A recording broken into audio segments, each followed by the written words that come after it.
Graça e paz, irmãos. Abra sua Bíblia em 1 Coríntios, capítulo de número 4. Nós estamos numa série em 1 Coríntios e nós vamos, desta vez, estudarmos o capítulo 4, versículos 6 ao 13. 1 Coríntios, capítulo 4, versículos 6 ao 13. Irmãos queridos, que barulho é esse? É algo lá fora, é?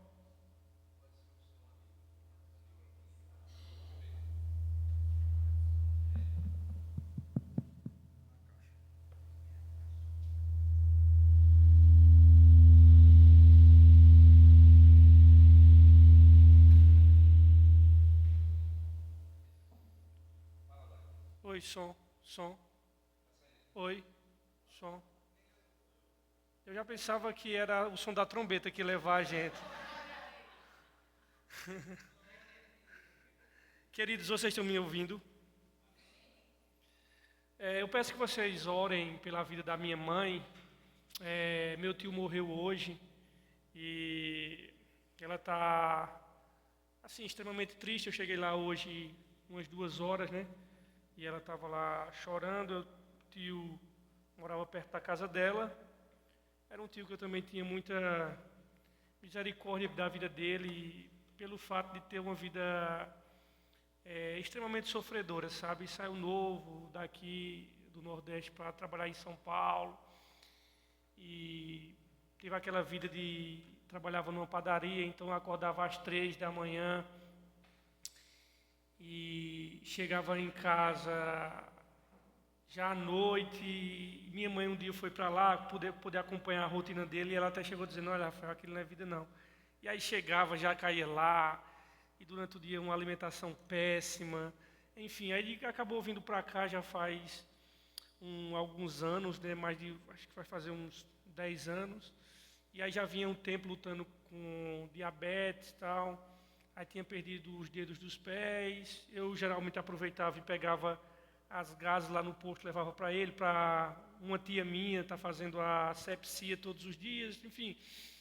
E aí eu já vinha percebendo que ele ia partir já. E aí quando foi essa semana conversando com minha mãe disse: olha, ele está bem mal, tal.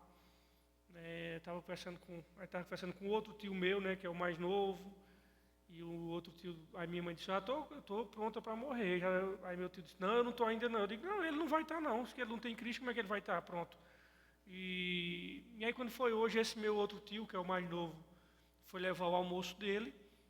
E aí quando chegou lá, entrou na casa, ele já estava na cama morto, né?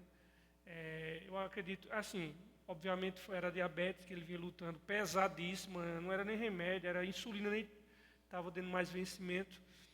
Mas ninguém sabe se ele infartou ou tal. Sei que na hora o meu tio liga para minha mãe e ela chega lá e, enfim, toda aquela coisa. E eu lá em casa terminando o sermão e boto o celular no silencioso. Aí quando eu olhei um monte de ligação dela e depois tinha uns áudios lá de painho, aí eu fui lá olhar, enfim. Minha mãe estava lá chorando, consolei um pouco, depois voltei para terminar o sermão. Eu peço que vocês orem por ela. Ela está extremamente, assim, triste.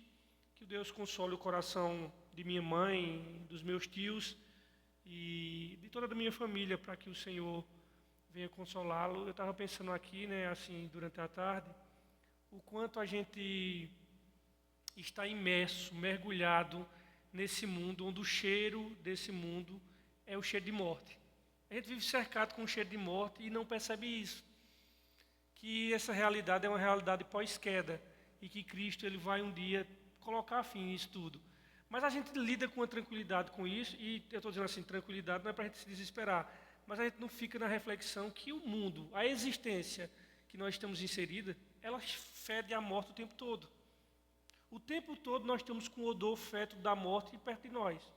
É um tio que está morrendo, é outro fulano que está doente, é fulano que morreu, outro que está prestes a morrer. O tempo todo nós vivemos cercado com esse odor fétido da morte perto de nós, e a gente nem sequer se reflete acerca de vida, de escolhas, de propósito, como é que eu devo andar. A gente muitas vezes fica feito uns idiotas aqui, sem sequer levar a reflexão, até irônico em relação a essa desgraça que é essa ordem que nós estamos inseridos aqui, e às vezes gastando energias com coisas que são tão fugazes, efêmeras, fugidas, e tão idiotas do ponto de vista da eternidade. Então que nós venhamos pedir a Deus discernimento, como o salmista diz: Senhor, ensina-nos a contar os nossos dias para que nós alcancemos coração sábio. Então, irmãos, de fato, esse mundo que nós estamos inseridos é o tempo todo, diante das nossas narinas, o cheiro de morte nos cercando, o tempo todo. E só não percebe quem está entupido, idiotado por essas coisas desse mundo. Mas que o Senhor tire as escamas dos nossos olhos e venha a gente ter essa clareza espiritual, dizendo: Senhor, que cemitério imundo é essa existência desse mundo, dessa ordem, e que os nossos corações, de fato, venham dizer todos os dias: Senhor, venha o teu reino. O reino dele já foi inaugurado, mas não foi consumado, irmãos. A prova disso é que nós estamos num corpo de morte, a prova disso é que nós estamos num mundo de pecado, a prova disso é que nós não estamos ainda nos novos céus e nova terra. E o nosso coração deve clamar diariamente: venha, Senhor, venha, coloque fim no mal, na maldade, nos malvados, e estabeleça a nova ordem, em nome do Senhor Jesus. Queridos, 1 Coríntios capítulo 4,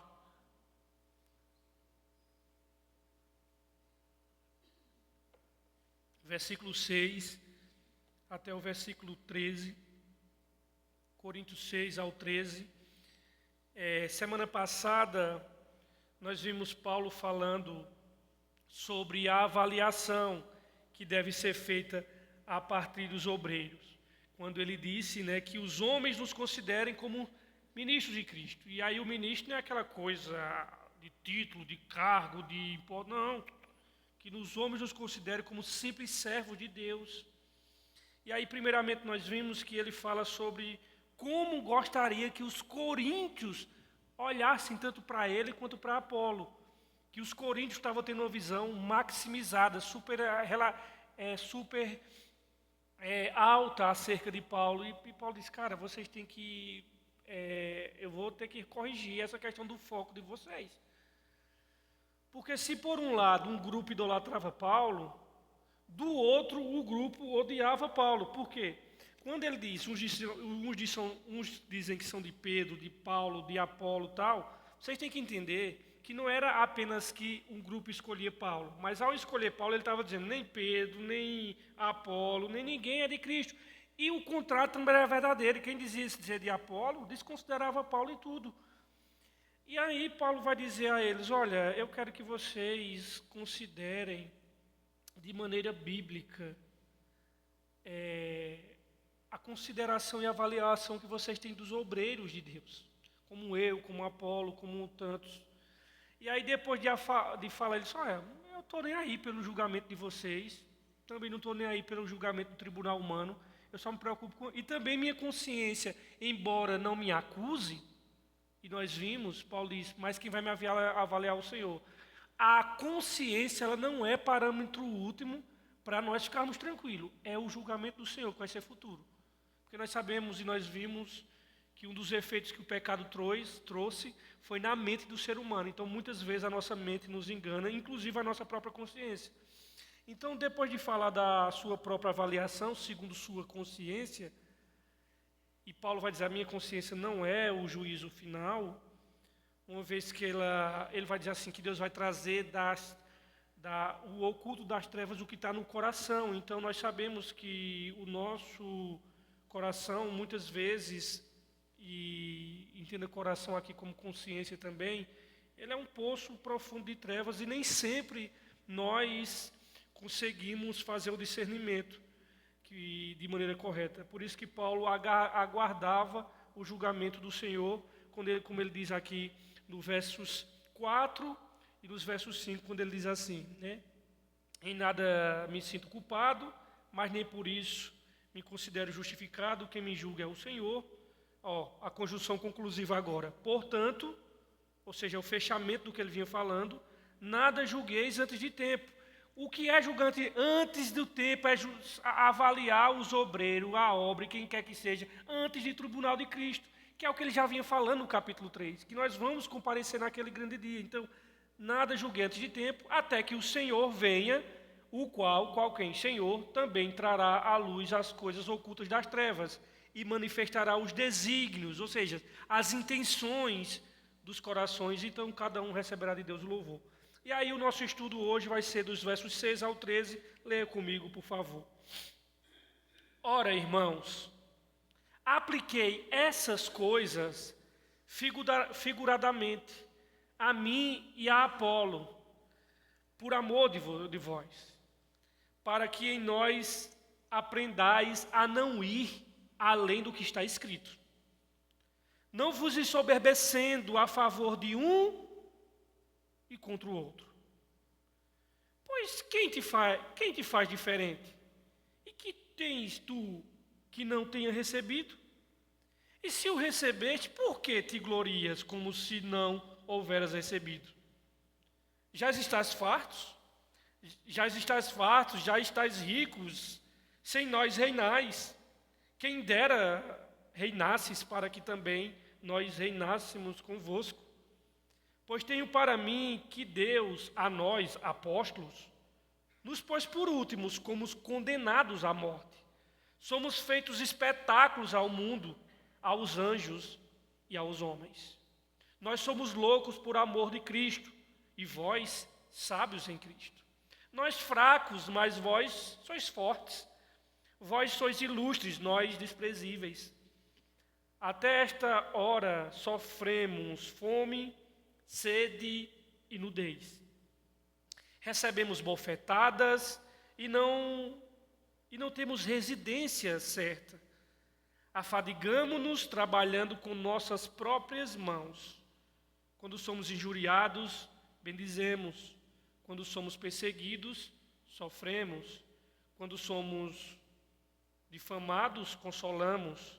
Até o presente temos chegado a ser como lixo deste mundo e como escória de todos. Queridos, o que é que Paulo vai fazer agora nesse parágrafo? Desses versos 6 ao 13, o apóstolo Paulo, ele aborda de forma profunda e mais direta o fato de os coríntios desprezarem a sua autoridade apostólica. A autoridade apostólica de Paulo, ela não era unânime na carta aos Coríntios. Ela só era unânime por parte daqueles que diziam, eu sou de Paulo. Mas pelos demais grupos, não. Ela era difamada, ela era ironizada e ela era descredibilizada. E o apóstolo Paulo agora vai falar sobre o seu apostolado versus a opinião e a conduta dos coríntios. E se vocês perceberem, no versículo 6, o apóstolo Paulo começa dizendo assim, ora, irmãos. Agora, sabe o que é maravilhoso, irmãos, disso? É que essa igreja, ela é a igreja mais problemática que existiu no primeiro século. Ninguém, irmão, se compara à igreja de Corinto.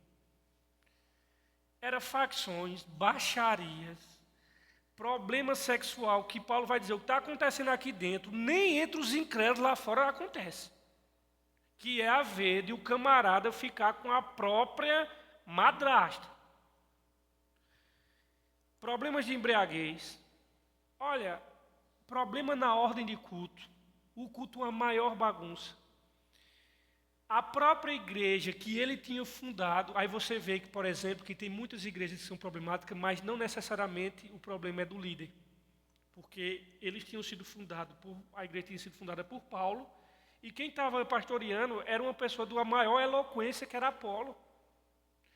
Oriundo da cidade de Alexandria, onde tinha a biblioteca de Alexandria, que era uma das 7 maravilhas do mundo. Então você percebe que, de fato, tem muitas igrejas que o problema começa nos púlpitos. Mas tem outras, irmãos, que você pode trazer os melhores pastores. O problema é da igreja. Um exemplo disso é a igreja de Éfeso, Quem foram os pastores da igreja de Éfeso? Só pastor bem fraquinho. Paulo, depois Timóteo foi ser pastor lá, quando Paulo saiu, e depois de Timóteo, João. Ó, só bem ruimzinho esses pastores. Mas há crítica para elas lá em igreja de Apocalipse. Então você percebe que sim, há igrejas que o problema já começa pelo pastor. E há igrejas que o problema é da igreja e não dos pastores. Coríntios se enquadra nesse segundo ponto. O problema não era dos púlpitos, o problema era do povo mesmo. E aí, aí o que eu acho incrível é que Paulo começa dizendo, vocês são meus irmãos. Inclusive aqueles que diziam que ele nem era apóstolo. Ora, irmãos, apliquei essas coisas figuradamente a mim e a Apolo, por amor de vós. Para que em nós quem? Eu e Apolo, aprendais a não ir além do que está escrito. Ou seja, irmãos, depois eu comentar outra parte, o objetivo de Paulo, como pastor, era ensinar uma verdade extremamente importante, por meio do seu exemplo e por meio do exemplo de Apolo. Paulo diz, olha, eu estou dizendo isso para que vocês aprendam, comigo e com Apolo, por nosso intermédio, por nosso exemplo, a não ir além do que está escrito. Veja que lição para nós hoje. De modo que nenhum de vós se encha de orgulho em favor de um e contra o outro, que era aquele que ele já tinha dito desde o capítulo 1, eu sou de Paulo, eu sou de Apolo. Então o desejo de Paulo aqui nos versos 6 era que os remidos, os cristãos de Coríntios, avaliassem tudo, não segundo os seus critérios, não segundo a sua cosmovisão, mas segundo as Escrituras. É isso que está escrito, irmãos. Olha, eu quero que vocês, ele está dizendo aqui, enquanto a minha Apolo, não vá além do que está escrito. Paulo queria evitar 3 situações aqui. Primeiro, que os coríntios se enchessem de orgulho, que de fato eles já estavam cheios de orgulho, pensando que era alguma coisa. Segunda coisa que Paulo queria evitar aqui é que eles, os coríntios, elegessem pregadores e pastores de acordo com uma visão errada de espiritualidade. E a terceira coisa que Paulo quer corrigir aqui é que eles parassem de fazer comparações, porque as comparações entre pregadores só resultam numa coisa, irmãos: surgimento de contendas e ira e divisão de igreja. Só isso que dá. Porque quando nós entendemos que a vida cristã, eu estou disputando com o meu irmão, meu querido, você está totalmente errado, você é menino. Porque não é uma disputa entre nós somos um time, nós somos um corpo, como é que pode? Entendeu? Aqui não é um octógono disputando com o outro. É uma equipe trabalhando, é uma família. E Paulo estava querendo corrigir isso daí. E aí Paulo diz, olha, ele vai dizer agora no versículo seguinte, não há razão para a vanglória. E no versículo 7, que nós vamos entrar agora, ele começa a fazer perguntas retóricas. E até com uma certa ironia, principalmente nos versos 8. E Paulo ele faz nos versos 7 3 perguntas retóricas aos coríntios, para que os coríntios percebessem a idiotice de estar buscando vanglória. Então, nesse verso 7, Paulo começa com 3 perguntas retóricas. Venha comigo aqui para o verso 7, diz assim, as perguntas. Pois quem te fez diferente? É a primeira pergunta. A segunda é, e o que tu tens que não tenha recebido? E a terceira é, e se o recebeste, por que te glorias, como se não houveras recebido? Queridos irmãos, o apóstolo Paulo aqui faz essas 3 perguntas retóricas, e a razão pela qual ele faz essas perguntas retóricas é ninguém deve se gloriar ao se comparar uma com as outras. E essas perguntas, elas já têm respostas, irmãos, como forma de apresentar aqui a verdade de maneira mais clara. Então, por isso que são perguntas retóricas.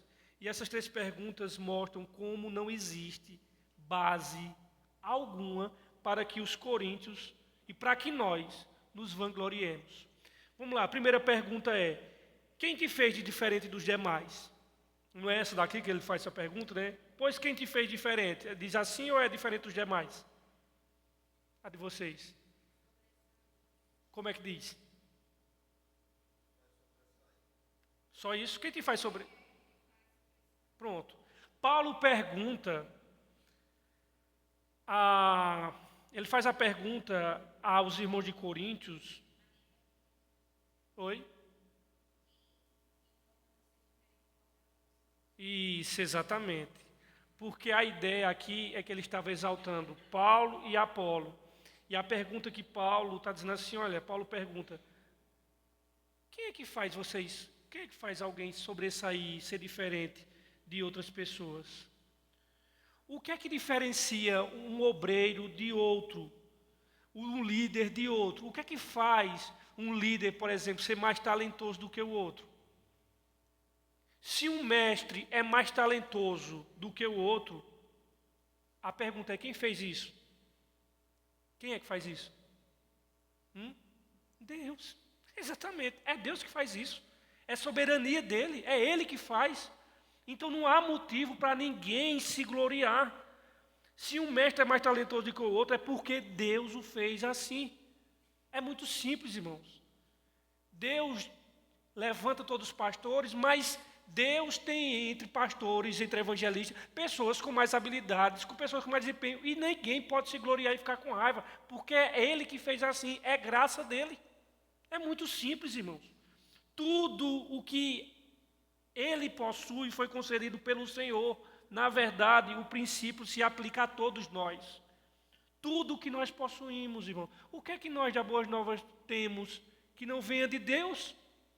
O que é que nós podemos se gloriar aqui em igreja com as demais igrejas de Caruaru, se não vem de Deus, se alguma coisa boa que tiver em nós? Nós não temos motivo para jactância, para vanglória, tudo vem do Senhor. Então, tudo o que possuímos, irmãos, é uma dádiva de Deus. Essa é a ideia. Uma vez que os nossos dons e talentos dados graciosamente por Deus, não serão resultado, irmãos, da nossa aptidão, do nosso desempenho. E era como se Paulo perguntássemos a nós nessa noite: o que você, irmão das Boas Novas, tem que não tenha recebido de Deus? Me diga, meu irmão. Saindo agora dos termos espirituais e tratando dos termos físicos, materiais, o que é que você tem que não tenha recebido de Deus? Não venha dizer que é de você mesmo. A saúde, a família, os bens materiais que não são de Deus, irmãos. O que é que nós temos que não vem dele? E se foi recebido dele, que de fato foi, por que é que você usa para exaltar o seu próprio nome? Essa pergunta, ela se desdobra não só para a esfera espiritual, em qualquer área. Tudo que nós temos vem de Deus. Irmãos, a nossa família é de Deus.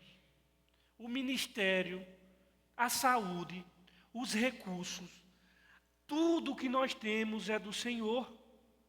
E é isso que nós devemos perceber. O que é que nós temos que não foi entregue pelo nosso Pai? Toda boa dádiva e todo dom perfeito vem do alto, descendo do Pai das luzes, em que não há mudança e nem sombra de variação.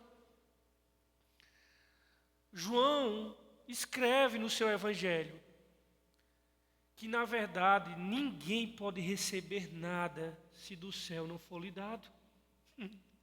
Irmãos, se eu fosse começar a explicar aqui como Deus, Ele distribui as coisas conforme Ele quer, vocês até às vezes ficariam até com raiva da soberania de Deus.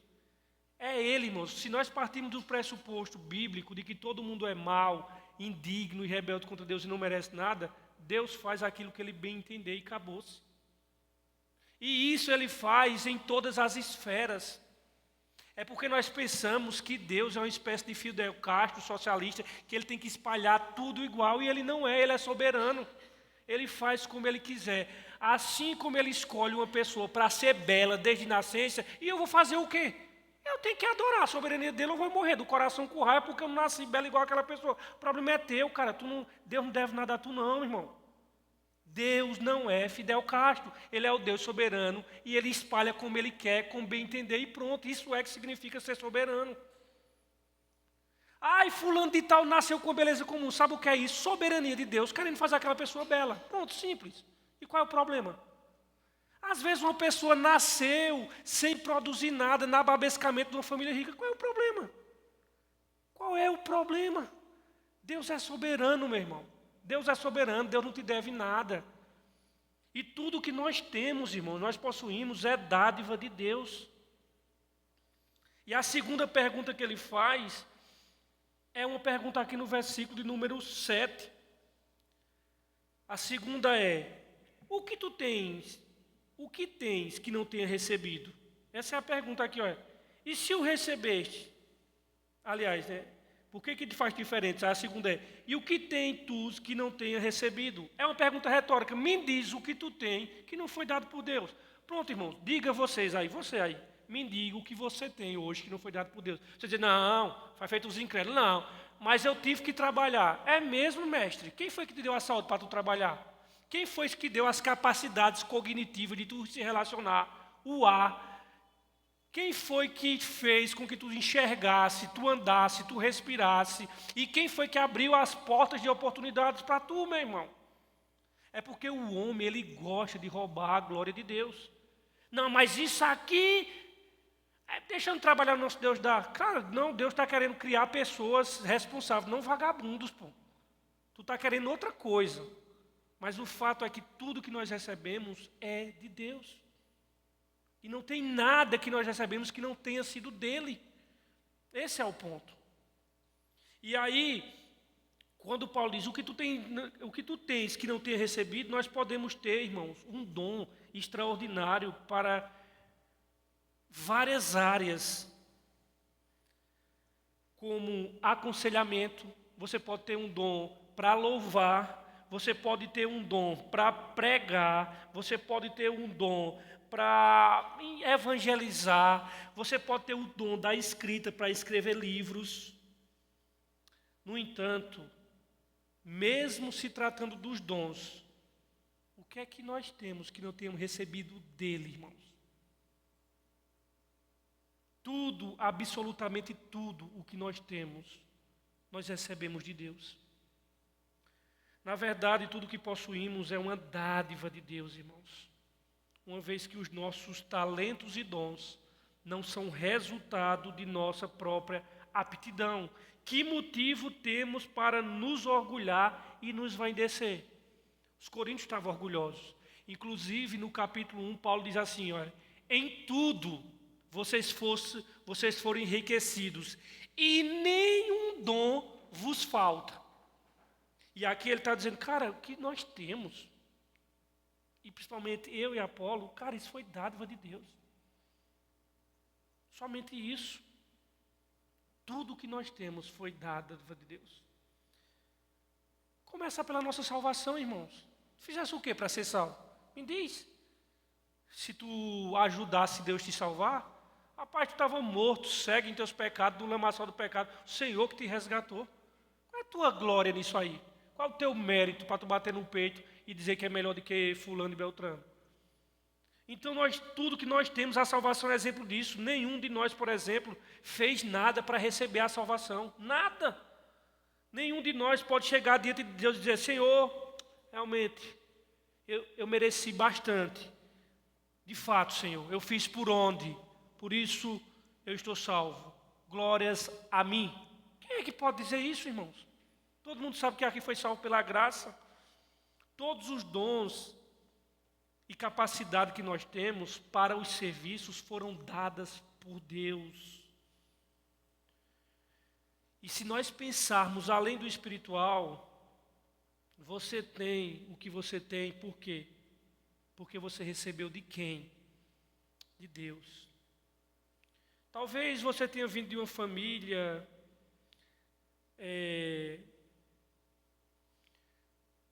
de cristãos, isso foi dádiva de Deus também, a tua própria família que o Senhor te deu. E outra coisa, você pode se gloriar como um incrédulo, dizendo que tudo que conquistou foi fruto do seu trabalho. Só que você só foi capaz de desenvolver por causa das habilidades dadas por Deus, de oportunidades e portas abertas dadas por Deus, da inteligência dada por Deus, o corpo seu que foi dado por Deus, da mente projetada por Deus, irmãos, da memória, da voz, dos estudos, dos contatos, da rede de conhecidos.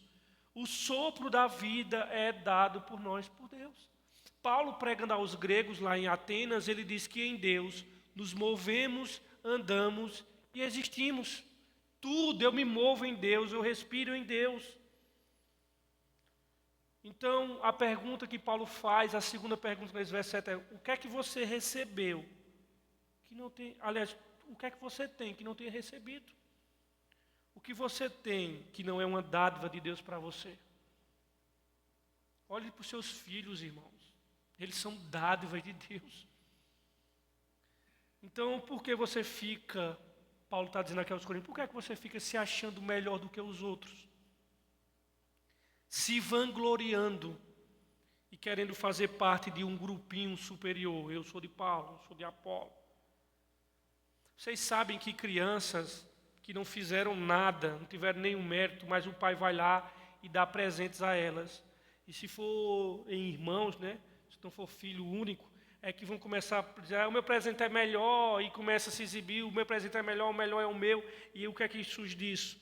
Isso surge, irmãos, brigas e desavenças, quando crianças começam a exibir os seus brinquedos, dizendo que o meu é melhor, o outro diz, não, o meu é melhor. Só que isso tudo foram presentes, eles não tiveram mérito nenhum, não tem como se achar melhor. E nós, às vezes, esquecemos de quem nós somos, do que nós recebemos. E a pergunta que nós deveríamos fazer ao nosso próprio coração é: o que é que eu tenho que não veio da mão do meu Senhor? Faça essa pergunta a você: o que é que eu tenho nessa existência que não veio da mão do meu Senhor? E aí, irmãos, os coríntios estavam achando que a vida cristã era um tipo de disputa. Igreja rachada, eu sou de Paulo, viu? Eu sou de Apolo. A vida cristã, irmãos, ela não é uma disputa com o nosso irmão. Uma briga para ver quem é melhor na igreja, para ver quem sobressai na igreja.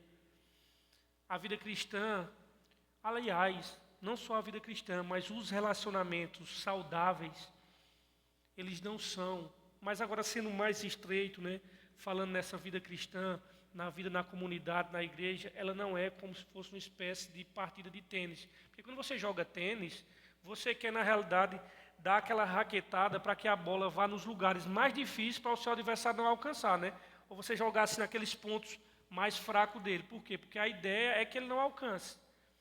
Mas quando você vai, por exemplo, jogar frescobol na praia, por exemplo, já muda, porque a ideia é que você jogue a bola que facilite para aquele outro que está jogando, para que fique, não deixando a bola cair. Então, você não pega numa partida de frescobol e faz feito um tênis, joga no canto. Não, porque a ideia não é essa, a ideia é que a bola não caia. Então, é um trabalho de equipe. E na igreja funciona assim, não é trabalho de tênis, meu querido, que você vai dizer assim, eu vou ferrar meu irmão. Nós não estamos naquela carreirinha dos cavalos ali do Fantástico, do Brasileirão, quem é que está na frente. Não.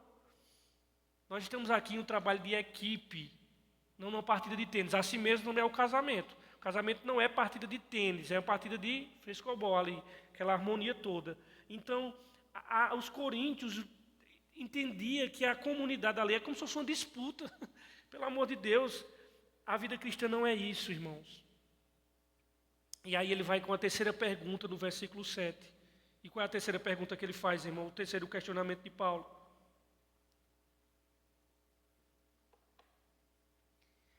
E se o recebestes, por que te orgulhas como se não tivesse recebido? Não é assim? Ou de você é diferente? E se o recebeste, por que te glorias como se não houveras recebido? É assim? Em outras palavras, o que é que o apóstolo Paulo está querendo dizer aqui?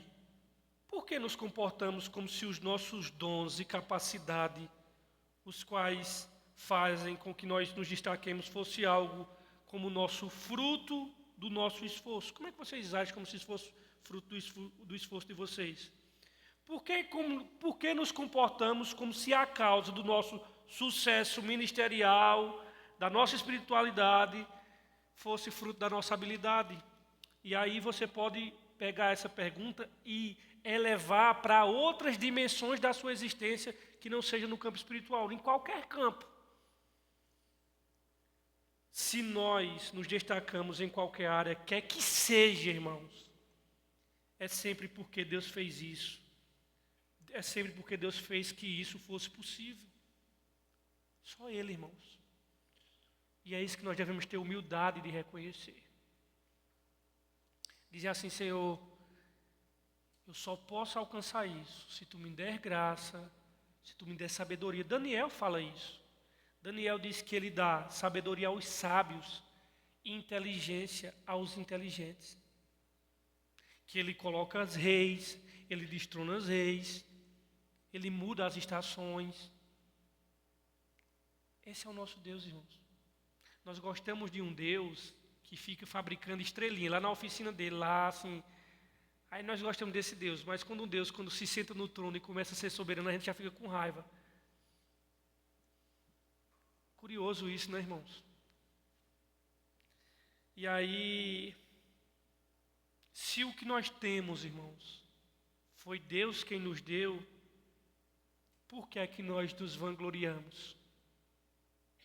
Realmente, irmãos, existem pessoas que são diferentes das demais e se destacam. Isso é inevitável. Eu, particularmente, tenho meus teólogos preferidos. Eu sei que tem pastores aqui no Brasil que eu digo assim: meu irmão, que graça Deus deu esse indivíduo. E o que é que eu vou fazer? É Deus que escolheu, irmãos. Eu vou ficar com raiva? É Deus que... E, aliás, os meus teólogos preferidos já estão morrendo tudinho. O ano passado foi Tim Keller, esse ano foi John MacArthur. E tem pessoas que têm um dom assim, que a pessoa diz assim: Senhor, e o que é que eu vou fazer? A gente tem que se alegrar. A gente tem que se alegrar, irmãos. Porque é assim que Deus faz.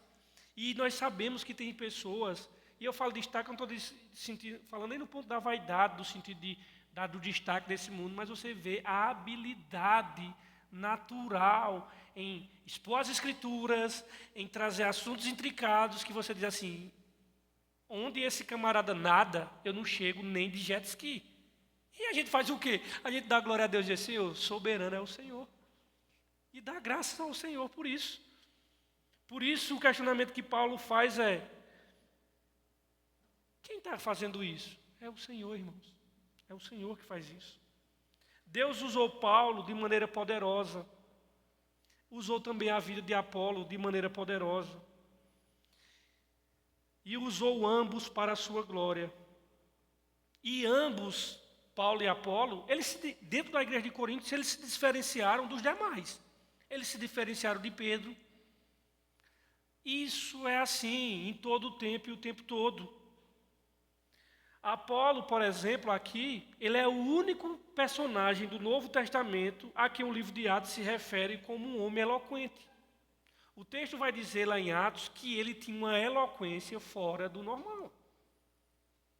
Possivelmente, em termos de eloquência, possivelmente há uma boa possibilidade de Apolo ser mais habilidoso do que Paulo, não sendo apóstolo.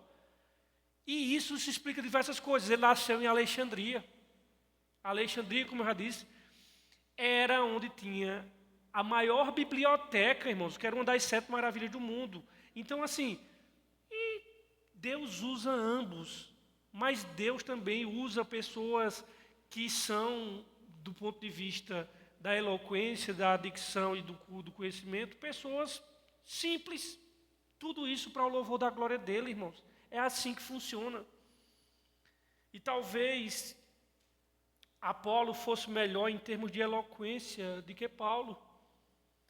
Aliás, ele foi conhecido lá em Atos justamente por essa eloquência e a maneira como ele lidava. Ele era um homem culto, versado, e ele impressionava por isso.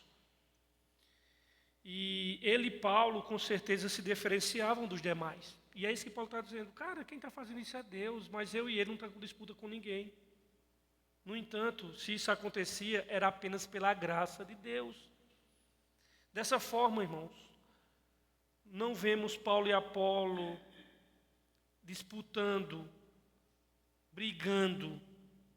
É por essa razão que Paulo tece seus argumentos de forma figurativa, aplicando-os a ele e a Apolo, para que por meio deles os coríntios aprendessem o exemplo de não se vangloriar. Quando ele pega ele e Apolo, ele está dizendo assim: por acaso vocês que estão disputando por mim e Apolo aqui, vocês estão por meio de mim vendo na vida dele e na minha vanglória? Vocês estão vendo na minha boca e na dele uma boca que se jacta, que se gloria, que se ufana? A resposta é não. E por que vocês agem assim? Aí Paulo, a partir de agora, dos versos 8, ele vai usar uma figura de linguagem, uma retórica chamada... Ele vai começar a ser irônico, irmãos. Ele vai usar uma espécie de sarcasmo aqui. E aí ele começa a fazer as afirmações aqui. Já estáis fartos? Irmãos, não... Irmãos, isso daqui é ironia, é sarcasmo de Paulo. Já estáis fartos, já estáis ricos. Sem nós reinais. Quem dera reinasseis, para que também nós reinemos convosco. Irmãos, os coríntios, o que Paulo está denunciando aqui é a sua autossuficiência. Os coríntios já haviam se tornado autossuficientes, já estavam fartos, orgulhavam-se da abundância de dons, e que de fato era verdade. Paulo vai dizer: olha, nenhum dom falta para vocês. Ele já disse isso no capítulo 1. Então eles se orgulhavam disso, orgulhavam-se dessa superabundância de dons espirituais em seu meio. Já eram ricos, né? Levavam uma vida de luxo, conforto e tranquilidade. Então parecia que os coríntios, e eles se comportavam como não precisassem de mais nada. Inclusive, a autoridade apostólica de Paulo foi questionada por alguns de Coríntios, justamente porque Paulo só vivia sofrendo. E é como se ele dissesse assim: Deus não está com um sujeito desse. E aí parecia que eles não precisavam de nada, agiam como se estivessem reinando. Mas Paulo diz: se vocês estão reinando sem a gente, reinando sem os apóstolos. E Paulo expressa seu desejo de que o tempo de reinar já tivesse chegado, para que ele pudesse reinar também com os coríntios. O tempo todo, a partir do versos 8, irmãos, é ironia e sarcasmo do apóstolo Paulo. Já estáis ricos, sem nós reinais, quem dera reinasse para que também nós reinássemos com vocês. E nós sabemos, irmãos, que existiram muitas teologias erradas ao longo da história. Uma delas é a teologia do triunfalismo. Foi o triunfalismo que pavimentou o caminho para depois, logo em seguida, vir a teologia da prosperidade. E a teologia do triunfalismo é aquela: nós somos filhos do rei mesmo, Deus nos colocou nesse mundo como cabeça e não cauda, e nós vamos reinar, e e e nós somos os filhos de Deus, e nós somos... Cara, existe uma coisa no reino de Deus chamada já e ainda não. O reino de Deus já foi inaugurado, mas ainda não consumado. Se você não entender essa dinâmica do já e do ainda não, você vai passar os pés pelas mãos. Por exemplo, o reino de Deus já veio ou não? Já. Eu pergunto: o reino de Deus já foi consumado? Não. Nós já fomos salvos ou não? Mas nós já recebemos toda a plenitude da salvação, que é o nosso corpo glorioso? Vocês perceberam que vocês falam já e depois diz ainda não? Por exemplo, Cristo já veio em glória. Essa é a atenção do reino, já e ainda não. Então é verdade que Cristo já reina, mas a verdade é que nós não reinamos com Ele ainda. E a teologia do triunfalismo, ela chega e diz assim: não, nós somos os filhos de Deus. Somos de fato, não é mentira não. Mas Deus nos colocou como cabeça e não como cauda, e que nós vamos triunfar, nós vamos reinar. Ei, peraí, minha querida. Vai estudar um pouquinho para tu entender a tensão que existe entre o já e o ainda não. E aí, os cristãos governarão com o Senhor Jesus Cristo quando Ele voltar em glória para estabelecer o seu reino aqui na terra. Enquanto não chega esse dia, os fiéis, os que servem ao Senhor, têm o privilégio de participar, sabe de quê? Da vergonha de Cristo, do opróbrio de Cristo. É como Paulo fala aos filipenses: a vós, filipenses, foi dada não somente a graça de crer em Cristo, mas de quê? Padecer por Ele. Aos Romanos, no capítulo 8, ele diz: se em Cristo sofremos, se com Ele padecemos, também com Ele reinaremos. Então, é deslealdade tentar obter nossa coroa antes de o rei estabelecer a dele nesse mundo, irmãos. No entanto, era isso que os coríntios estavam fazendo. Paulo ironicamente, já reinar, né? Vocês já estão aí, queria reinar também aí com vocês. E os coríntios, porém, eram, entre aspas, ricos e ilustres.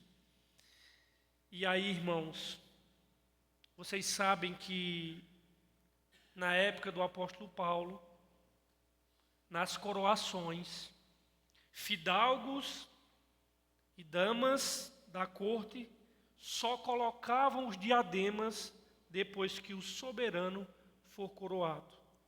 Os coríntios estavam invertendo a ordem dos acontecimentos.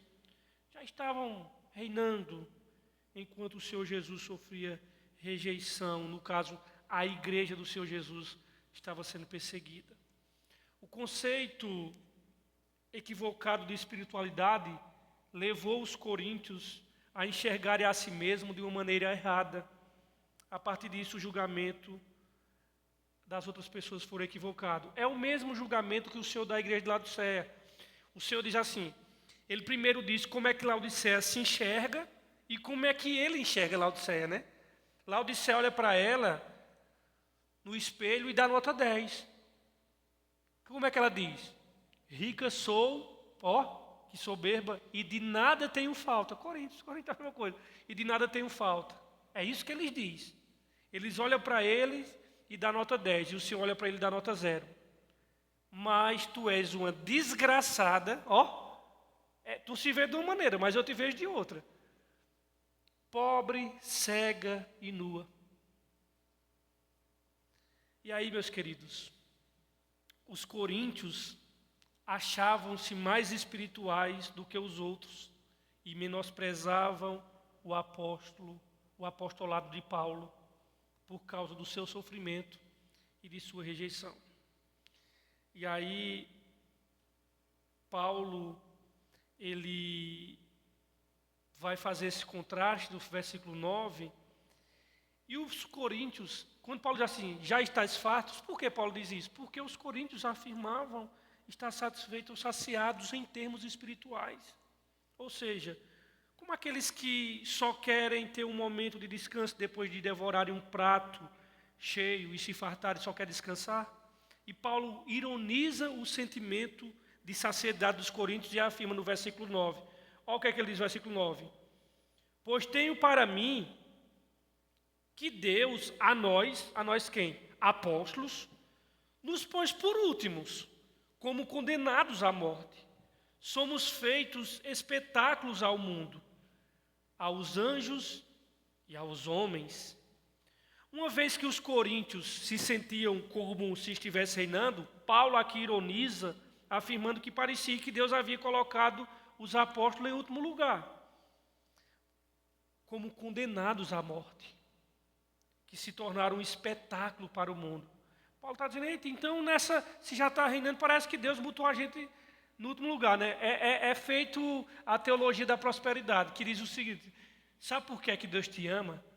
Deus te ama porque Ele te encheu de bens materiais. Ora, se a prova do amor de Deus por mim é que Ele me enche de bens material, então Ele devia ter um ódio brabo do apóstolo Paulo, né? Porque ele não teve nada disso. Vocês entendem?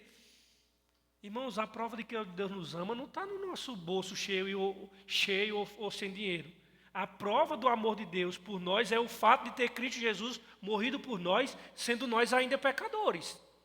Então, se você fosse balizar no amor de Deus mediante a circunstância, você está diametralmente errado. Porque a Bíblia não diz que você deve medir o amor de Deus por você a partir das circunstâncias que você está vivendo. A Bíblia diz que Deus prova o seu amor para conosco, que o fato de Cristo ter morrido por nós, sendo nós ainda pecadores. Que Deus amou o mundo de tal maneira que deixou você milionário. É assim que se diz? Que Deus amou o mundo de tal maneira que de fato você não sofre nessa vida. Você vai viver uma redoma de vida. É assim a prova do amor de Deus por você? Que Deus te amou de tal maneira, e essa tal maneira é tanta, que você vai nascer, crescer, trabalhar, morrer e não vai enfrentar uma gripe. Porque essa é a prova do amor dele. Foi essa? Não. A Bíblia diz que a prova do amor dele por nós foi pelo fato de ter Cristo Jesus por nós, o fato de Deus ter enviado o mundo de tal maneira que deu seu Filho unigênito, para que todo aquele que nele crê não pereça, mas tenha vida eterna. Tim Keller, que era um pastor lá em Manhattan, no Nova York, que é um dos meus teólogos preferidos, em uma palestra na universidade, ele se deparou com uma jovem cética na palavra de Deus e disse assim: eu não gosto desse seu Deus. Sabe por quê? Porque esse seu Deus é um Deus mau. Ele mata o filho dele. Ele é um Deus cruento. É um Deus que derrama sangue. O meu Deus não precisa de nada disso. Aí ele fez assim: posso falar contigo depois? Foi, senta aqui, vamos sentar. Aí ele perguntou à menina assim: você afirmou que crê em Deus, né? Não crê no meu Deus, porque disse que o meu Deus é mau, mata o filho dele. E que o Deus é o Deus de amor, o seu, né? E o meu não é de amor. Então vamos ver, jovem, quem é o Deus que te amou mais? O teu Deus, foi necessário alguma coisa para te levar para o céu? Não, não é necessário nada te levar para o céu. Ele disse: pronto, o meu foi necessário ele matar o filho dele para me salvar. Quem de fato ama mais? E a jovem baixou a cabeça e disse: realmente, agora eu estou entendendo. Ele disse: isso é a fé cristã. O teu Deus não custou nada para ele, para te levar para o céu. Já o meu, que tu disse que é um Deus maldoso e não tem amor, custou o filho dele. Quem de fato amou mais? Quem de fato amou mais, a mim e a você? O teu não teve nenhum prejuízo. O meu, que é o da Bíblia, ele teve que matar o filho dele. Custou mais para quem? Para o teu ou para o meu? Queridos, quando Paulo diz aqui no versículo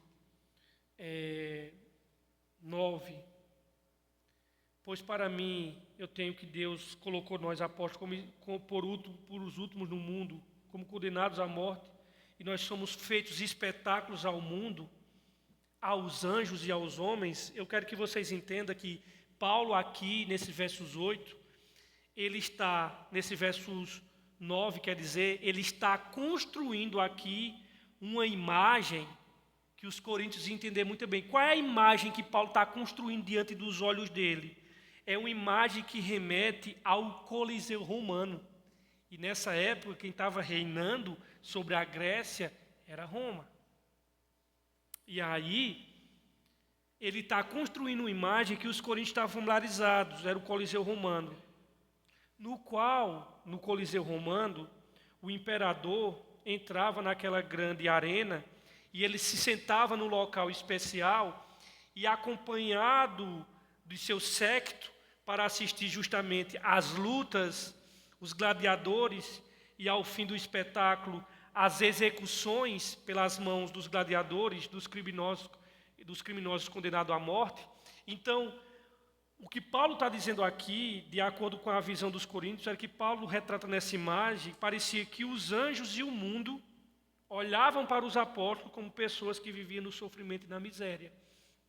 E aí, Paulo entra nos versos 10 ao 13, mostrando a vida dele. E aí ele começa a fazer o contraste também.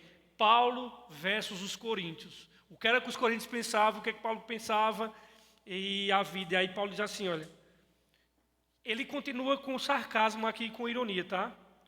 Nós somos loucos por amor a Cristo, e vós sábios em Cristo. Paulo, quando diz aqui isso aos coríntios, Paulo era louco, enquanto eles eram sábios em Cristo. Para a igreja de Corinto, Paulo e os apóstolos eram desprezados, enquanto eles eram honrados. E aí ele diz, nós somos loucos por amor de Cristo e vós sábios em Cristo. Nós fracos, mas vós fortes. Vós ilustres, vocês são ilustres, nós desprezíveis. Aí ele continua, versos 11. Até a presente hora sofremos o quê? Fome, sede e nudez. Recebemos bofetadas e não temos residência certa. Para os apóstolos, não parecia que eles estavam triunfando, como os coríntios achavam, né?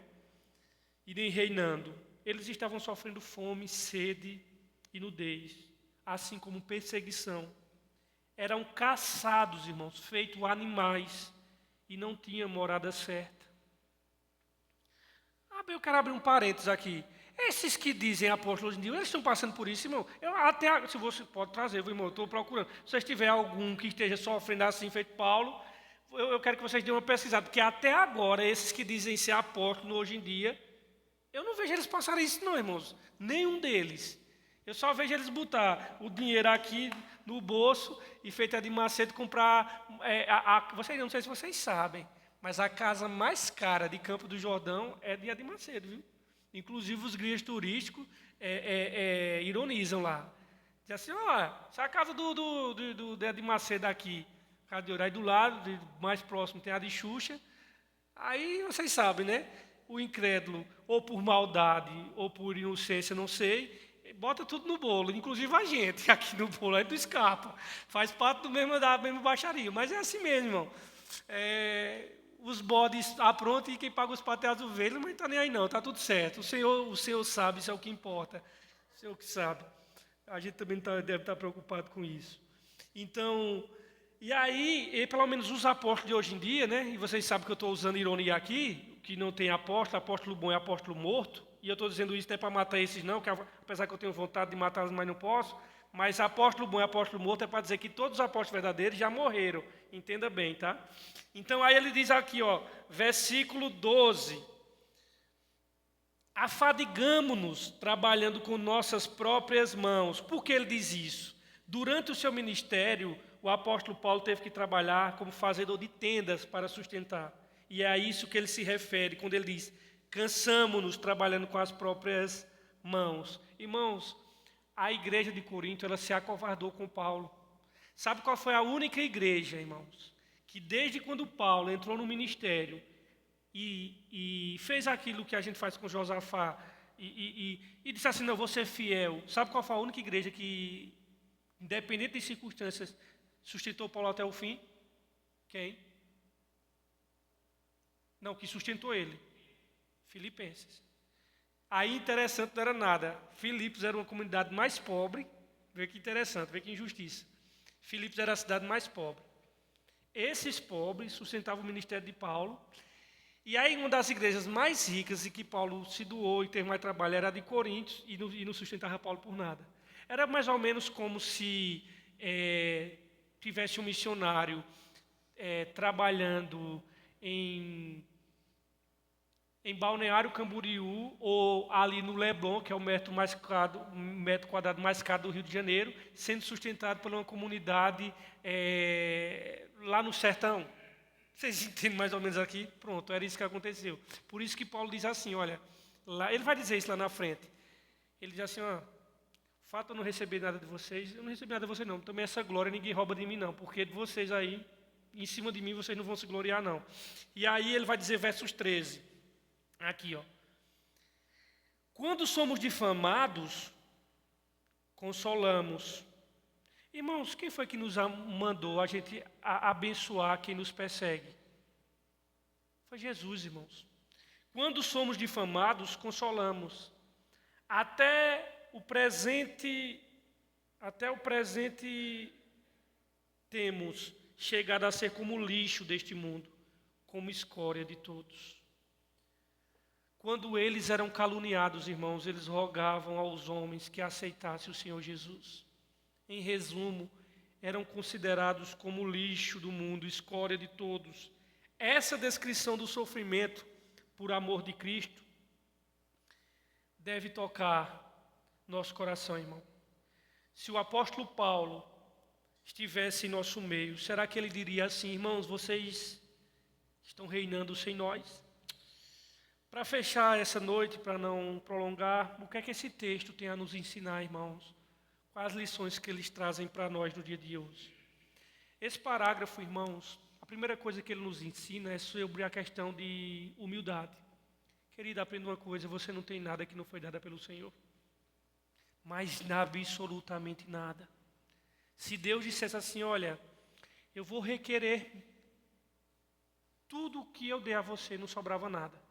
Eu teria que chegar no baú e dizer, Senhor, toma aqui os teus olhos, toma aqui minha língua, o meu cérebro, os meus braços, coração, pulmão, as minhas veias, o sangue, tudo, o ar que eu respiro. Irmãos, tudo que nós temos é do Senhor. Irmão, não se glorie. Nós não temos motivos de nos gloriar. Eu sei que a natureza adâmica, os resíduos de Adão ainda gritam dentro de nós para que nós se jacte, para que nós se ufane, para que nós caiamos na tentação da soberba, mas nós não temos motivo, irmãos. Até porque o nosso Salvador era manso e humilde de coração. Esse parágrafo também possui uma grande lição. Qual é? Há duas maneiras de viver. Ou orgulhosamente, ou humildemente. Só existem duas estradas, irmãos. Ou você é humilde, ou você é orgulhoso. Ou você é presunçoso, ou você é uma pessoa que não tem problema não ser humilhado. O meu Salvador foi. Irmãos, o orgulho, infelizmente, é uma coisa que nos persegue. E é como se estivesse na raiz de todos os pecados. E todo pecado é uma rebelião contra Deus. E todo pecado é uma forma de colocar a minha vontade sobreposta à vontade de Deus. E eu quero que nós possamos entender que nós devemos lutar com o orgulho todos os dias. E a tentação é muito grande, irmãos. Às vezes a gente só fala de tentação em termos sexuais. Eu não entendo um negócio desse. Irmãos, o ódio é uma coisa muito tentadora. A vontade de botar furando e torando é muito grande, irmãos. A vontade de soberbecer-se, de trucidar diante daquelas provocações do mundo, ela é muito grande. E eu quero que você entenda que o orgulho, você entende o orgulho como um repolho ou como uma cebola, ele tem várias camadas. Ele é um pecado tão terrível, o orgulho, que ele se manifesta como uma espécie de repolho. Você tira uma folha, não tem outro lá dentro? Não tem várias camadas numa cebola e num repolho? Assim também é o orgulho. Você tira um, eita, tirei esse orgulho. Quando você olha embaixo tem o quê? Outro. Você tira outro, tem outra camada. Então, irmãos, é como se o pecado do orgulho, de alguma forma, de alguma maneira, ele começa se a caixa de Pandora que se abre para outros pecados. E eu quero pelo menos mencionar aqui, antes de fechar, algumas camadas dessa caixa de Pandora que é o orgulho e os seus desdobramentos.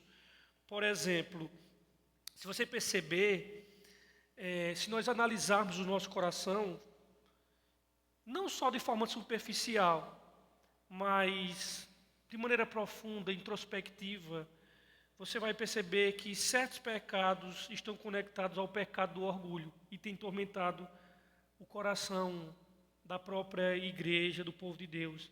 E esse pecado ele acaba destruindo os relacionamentos e a vida da igreja. O primeiro pecado do orgulho, por exemplo, uma pessoa que é extremamente ressentida. O ressentimento é aquela tristeza, aquela frustração, porque você acha que não está recebendo tudo aquilo que merecia. Poxa, eu merecia mais. O ressentimento é você dizer assim, rapaz, eu mereço mais. Eu merecia ser mais tratado, eu merecia ser mais reconhecido. O ressentimento, o orgulho, com essa faceta do ressentimento, é aquele chorão. O chorão é aquela pessoa que sempre acha que merece mais. Como é que nós podemos ver isso na Bíblia? Os irmãos de José. Os irmãos de José, ele tinha inveja dele. Primeiro porque o pai já fez a pior coisa que um pai deve fazer se tiver 2 filhos. é mostrar preferência por um. Se você quiser arruinar o seu lar e ter um inferno dentro de casa, deixe pelo menos um do seu filho perceber preferência por um. José era rapaz, Jacó era tão burro, irmãos, que ele fazia isso abertamente. O que é que criou? Guerras. E aí, esse ressentimento foi aquela tristeza, frustração nos irmãos. E o que é que suscitou? Inveja. E aí, viviam ressentido por causa da túnica que tinha recebido do seu pai Jacó. Então, na atitude dos irmãos de José, você percebe essa camada do orgulho. Entenda que o orgulho ele tem várias camadas, por isso que ele é perigoso, porque ele se abre para outros pecados. Ele é um monstro de várias cabeças. Qual é outro pecado que o orgulho, outra árvore que dá fruto? O orgulho é essa árvore, mas essas raízes, esses galhos, outro galho dessa raiz, dessa árvore chamada orgulho, é a ira. É outro exemplo de orgulho, é aquela revolta. É a ira que estoura em cima da pessoa e simplesmente chuta o pau da barraca, passa dos limites e faz as pessoas furar os seus compromissos assumidos. Outro exemplo dentro da Bíblia de ira, que é oriundo do orgulho, Caim. Caim, irmãos, você percebe, é um exemplo disso. Ele sentiu-se reprovado por Deus, e ele foi reprovado por Deus mesmo.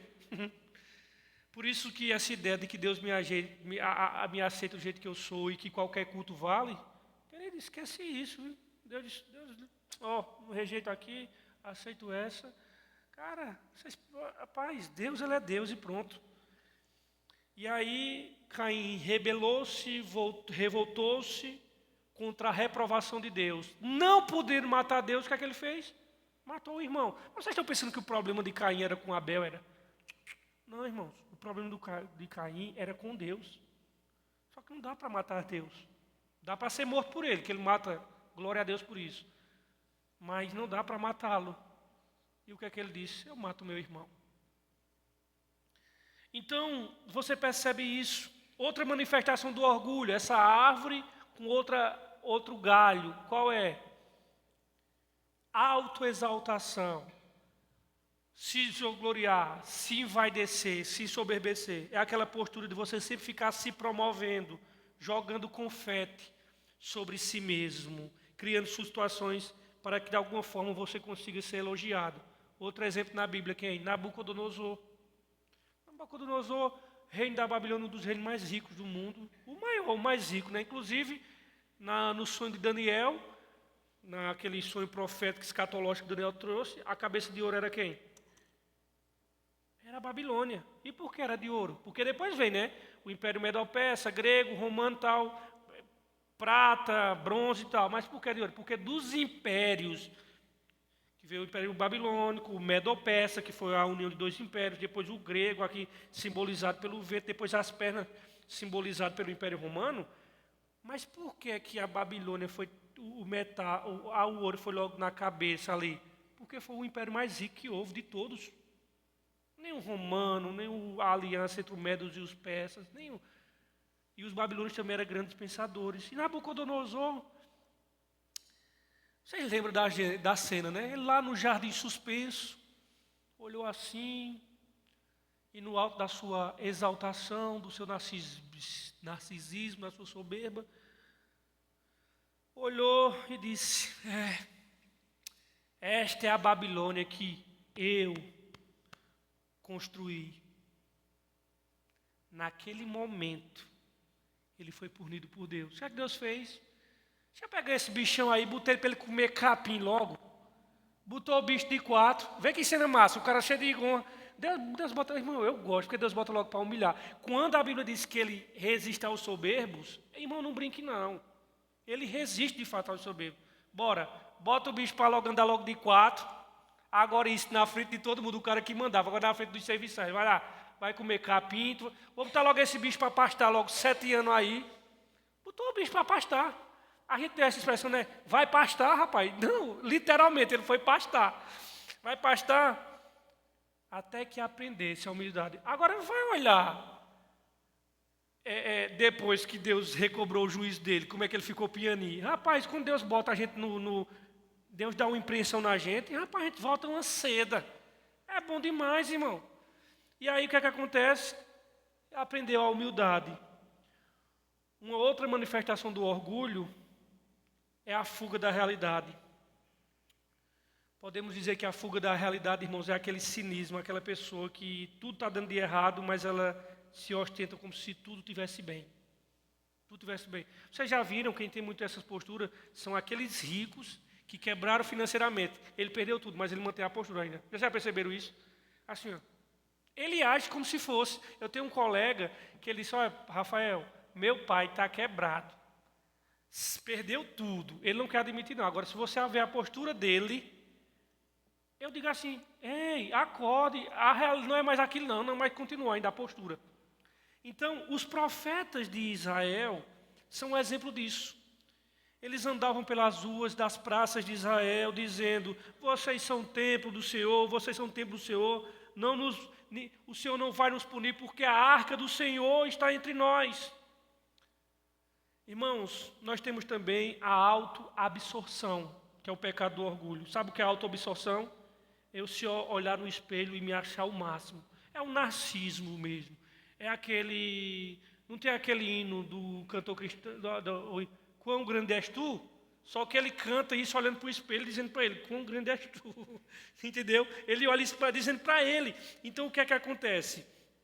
Ele olha para ele e ele tem essa autoabsorção, como se estivesse devorando a si mesmo para obter energia, se autoconsumindo para ter alguma energia para movimentar-se nesse mundo. Isso daqui, irmãos, é um exemplo terrível de narcisismo. Sabe onde é que nós temos esse exemplo de autoabsorção?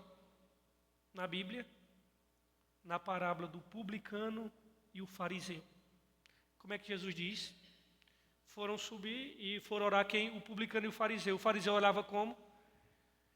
Senhor, olha como é que ele era humilde. Graças eu te dou, Senhor, porque eu não sou igual a essa desgraça desse publicano. Dou o dízimo dou os meus dízimos, jejuo 2 vezes por semana. Olha que desgraça. A síndrome de Satanás já tinha entrado no coração dele. Aí Jesus disse que o publicano lá nem sequer levantava a cabeça para o céu. Senhor, tem misericórdia de mim, eu sou um desgraçado pecador. Aí Jesus disse que os dois desceram. Jesus disse assim, diante de Deus, quem é que foi justificado? Todo mundo sabe, né? O publicano.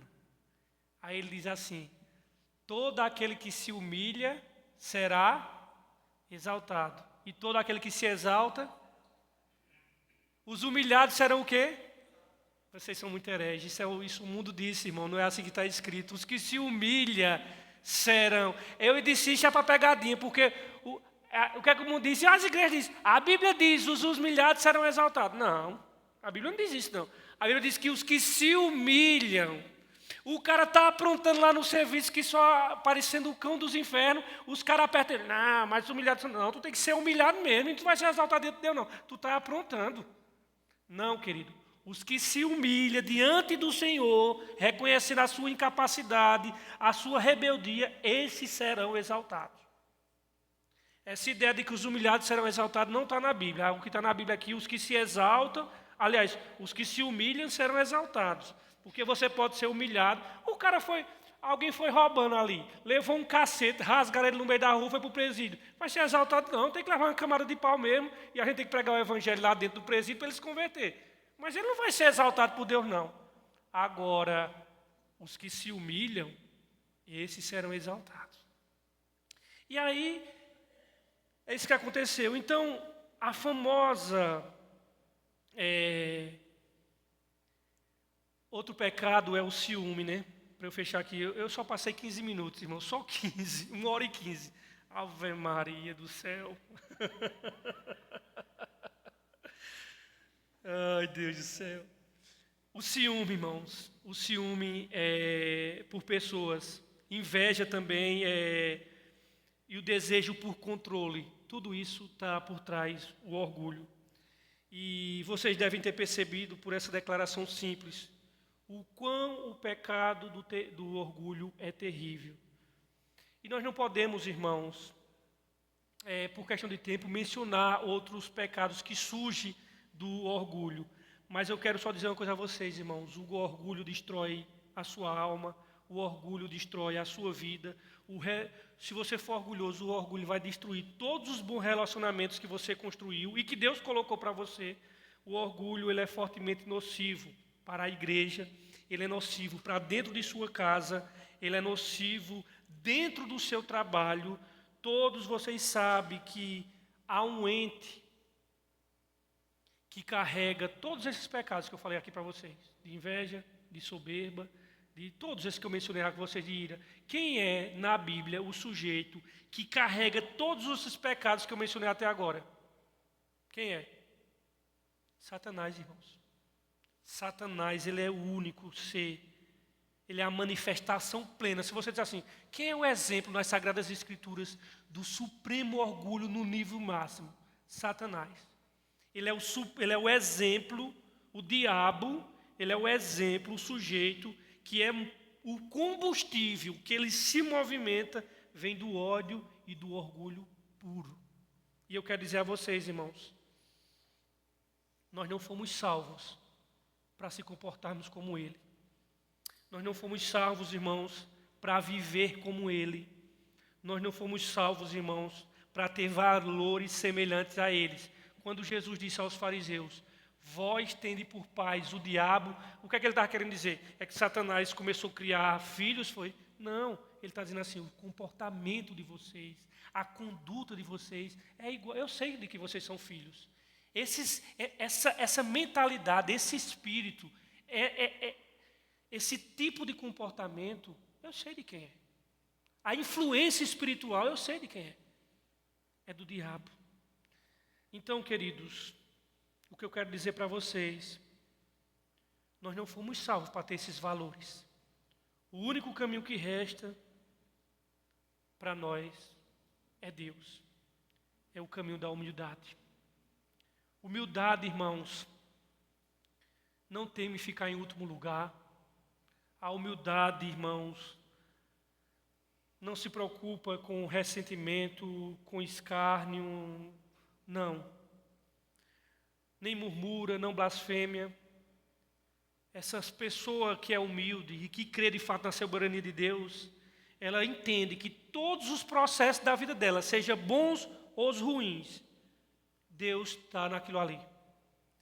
E que Deus está realizando na nossa história, e que Deus quer na nossa vida. O que é que Deus quer de nós, irmão? O que Deus quer de nós é que nós sejamos parecidos com Jesus. Não em termos de não pecados, mas em termos de humildade, de mansidão e de submissão à palavra de Deus. O que é que Paulo fala do Deus encarnado em Filipenses 2,5? Tendo em vós o mesmo, irmão, o mesmo sentimento que houve em quem? Em Cristo Jesus, que sendo em forma de Deus, não julgou por usurpação ser igual a Deus, mas esvaziou-se a si mesmo, tomando a forma de servo, feito semelhante a homem, e achado na forma de homem, humilhou-se a si mesmo, sendo obediente até a morte, e morte de cruz. E é isso, esse é o modelo de discipulado que Deus tem para nós. Jesus Cristo. O humilde, ele abençoa quem difama, ele suporta a perseguição, ele busca reconciliação mesmo quando está errado. E aí então, irmãos, o Senhor Jesus Cristo, ele disse, lá em Mateus 9, que, falando dos apóstolos discípulos, que eles iam assentar com ele quando ele viesse reinar. E a pergunta que nós devemos fazer é, por que é que os discípulos que andaram com Jesus, eles vão reinar com o Senhor nos 12 tronos? E a pergunta é, por que é que eles vão ser tratados de formas tão importantes, tão diferenciadas? Nós vimos o motivo aqui, irmãos. Eles foram os últimos desse mundo. Irmãos, eles foram perseguidos. Eles foram difamados como Jesus. Eles foram espancados e eles foram mortos. Só quem não foi morto foi João. O resto tudinho foi morto. Paulo, que matou ele, foi Nero. Guilhotina no pescoço. Pedro, a tradição diz, crucificado de cabeça para baixo. Então vocês entendem que os caras foram seguir os passos de Jesus e eles na glória serão reconhecidos e glória a Deus por isso. Ou nós queremos estar no mesmo lugar deles aqui no ar-condicionado? Não faz um negócio desse não, irmão, pelo amor de Deus. Então, vale a pena ser humilde, irmãos. Vale a pena sofrer. Vale a pena aceitar a porção que Deus nos dá na nossa vida. Meu tio morreu, eu estava com 51 anos. Uns vão morrer com 16, outros vão morrer com 5. Eu não sei até quando eu vou viver, mas uma coisa eu sei, Senhor, me faz fiel até o fim. Viver é graça. Aprove a Ti contar os meus dias, não sei quando, nem me interessa saber. O que cabe a mim é honrar o meu Senhor até o final da minha vida. E aí, querido, que Deus nos abençoe e que nós possamos cada dia mais orar, Senhor, tira o orgulho e a soberba do meu coração. Em nome de Jesus.